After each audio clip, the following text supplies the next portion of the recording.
आम देश 75तम गणतंत्र दिवस रूपे पालन करुच्ची।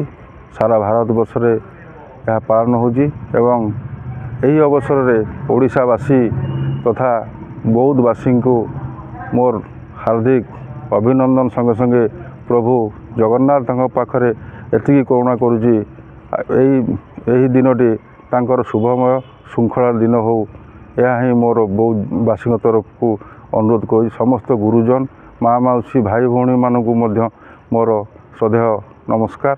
आम देश 75तम गणतंत्र दिवस रूपे पालन करुच्ची।